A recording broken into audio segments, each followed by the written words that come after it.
What's up, YouTube? It's your buddy Troy here. Thank you so much for tuning in. If you're new to the channel, I'm a retired SWAT guy. I'm a certified physical fitness instructor. I'm also an integrative nutrition health coach and mindfulness guide. And I'm a former fat guy myself. I lost over 100 pounds following some of the principles that we're going to talk about in this video. And what I want you to know is if you're just getting started on your weight loss journey, or if maybe you're struggling a little bit to find your way, what I want you to know is that you can do it. 100% you can do it. And you're further ahead than most if you're watching this video. So what I ask is that you take a second to just double check and make sure that you've subscribed to the channel. If you support me in doing this and holding this space for other people, it's free for you. Boop that subscribe button. It means the world to me. So we're going to talk about 3 challenges, or demons you could call them, that you're going to face on this journey. And prepare for them, expect them, and develop ways for how to sort of mitigate some of these things, how to sit with them, how to acknowledge them, and not, immediately give up when we encounter these inevitable roadblocks. There's 3 of them that we're going to talk about. The first one is discomfort. The second one is doubt. And then finally, we're going to talk about fear. And like I said, it's completely normal to encounter these things. I'd love to hear what's going well for you in the comments. How do you guys work through some of this stuff? But, let's talk about it a little bit. Number 1, discomfort. Now, anytime that you sort of step out of your typical operating procedure, right? We sort of move through our day basically following a script, or almost like a program, right? And let's say we're trying to lose some weight. The program that we're following currently isn't working for us. We're going to have to make some changes there. And typically those changes have to do with the way that we eat, the way that we move our body. And what I often recommend is how we look at things, our mindset, right? Like the story that we're telling ourselves, the way that we think. And we do have some power over these things, but typically we tend to follow a pattern where we just kind of do stuff without even thinking. So let's break that pattern a little bit and let's talk about discomfort and where that comes in. Exercise. Right? Have you ever been put through your paces in terms of exercise? Like you went with your friend. So for me, I went with my friend to a what they call a CrossFit style workout, right? And holy smokes, it was so intense that it was very uncomfortable. Intense exercise can be uncomfortable. Even light exercise, right? Let's say that your plan is you're going to go for a walk every day after dinner. And right now it's like 90 degrees outside. And so it's uncomfortable to force yourself to get out there and go for a walk after dinner. You'd rather stay in the air conditioning.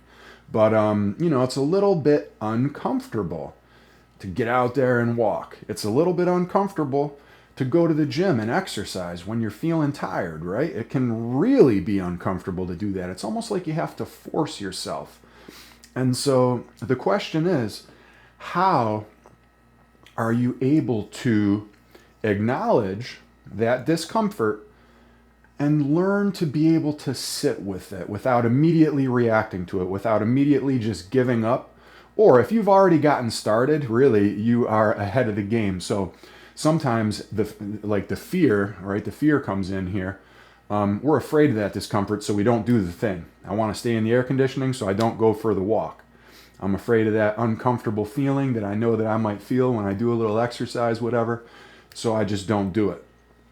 So we have to train ourselves to be able to endure or sit with, or maybe even appreciate a little bit, that feeling of discomfort that comes with the exercise component. Now let's talk about discomfort when it comes to the diet component, because I think that this is even more profound, particularly for me. So the discomfort is what I could refer to as hunger, right?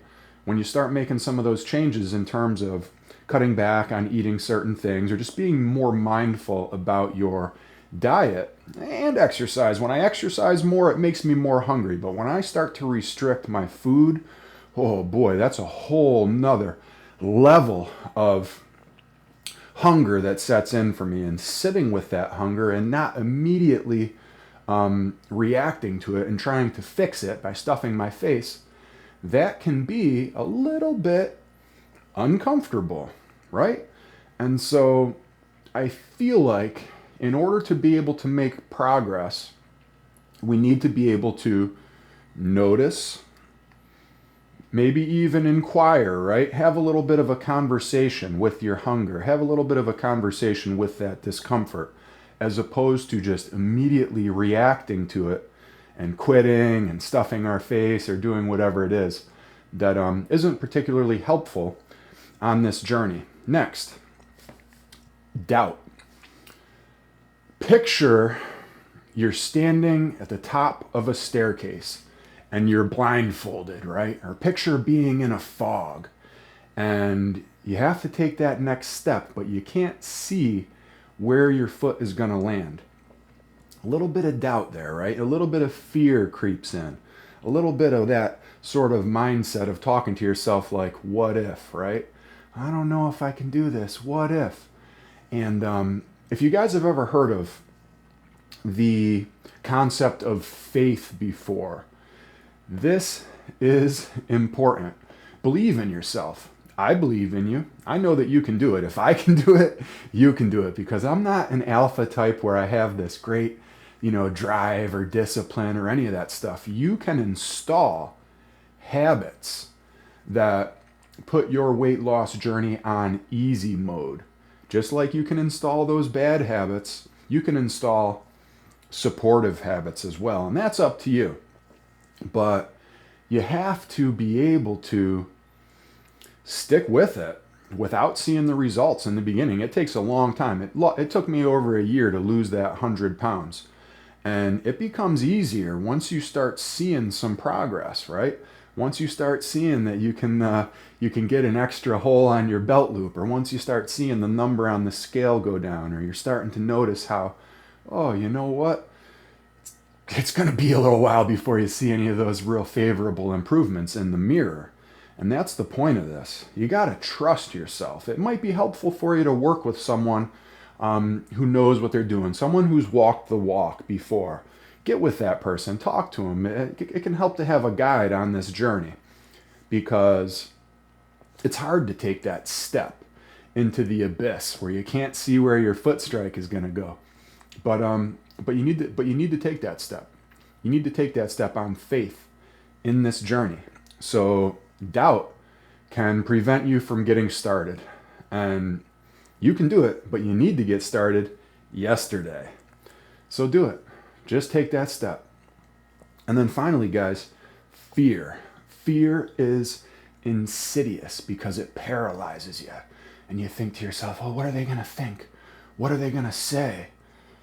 Who cares? You have to be okay with being the odd man out. To be successful on this journey, you can't be like everybody else, because most people are fat, sick, and unhappy. You don't want to be like them. If you follow along with the crowd, you're going to find that you're not being true to yourself.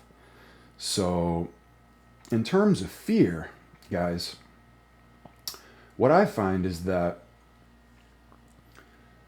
it's normal to be afraid. There have been many times in my life that I've been afraid. I worked in public service, and I would have to respond to things over the radio that I knew that when I responded to them, there was a very good chance that I would be hurt or killed as a result of that. And I just had to embrace the fact that, hey, you know what? It doesn't get any worse than death, right? We're all dead men in the end. We're going to die. And so fear is something that's a little bit silly. It's there to preserve us, but to preserve us for what? And it can hold you back from taking that first step. What's the worst that can happen? Throw yourself into the abyss, because you might just land on a feather bed, right? You never know. And it's typically not as bad as we think it's going to be. We tell ourselves this story when we start to cut back on our food in particular of, oh, I'm starving, right? And we come from this place of fear. Oh, what if this and that and the other? There is nothing worse than staying in that place that you're in. There's nothing worse than remaining overweight and being unhappy with how you look and how you feel. That's what you should be afraid of, staying in that place forever. So when it comes to fear, I think that there is an aspect of it that's real. There are things that you should be afraid of in this world. But at the same time, I think that there is an aspect of fear that is an illusion. And it's almost like a trick. And it's very insidious because it prevents us from ever getting started. It prevents us from trying. There can be things that are so silly. People are afraid of going into the gym because gym intimidation, right? Oh, when I go in there, I don't know what I'm doing and people are going to judge me and whatever. Do you really give a flying what people think about you in the gym? Strangers, what they think about you in the gym, right? You got to ask yourself this, because I think there are some aspects of fear that are silly, and I think that if you notice them and you have a dialogue with them, they become a little bit easier for you to overcome. So I'd love to hear your thoughts on this. Discomfort, doubt, and fear. They're going to come up. Expect them. Work through them. I know you can do it. Thank you for watching the video. We'll see you in the next one. Peace.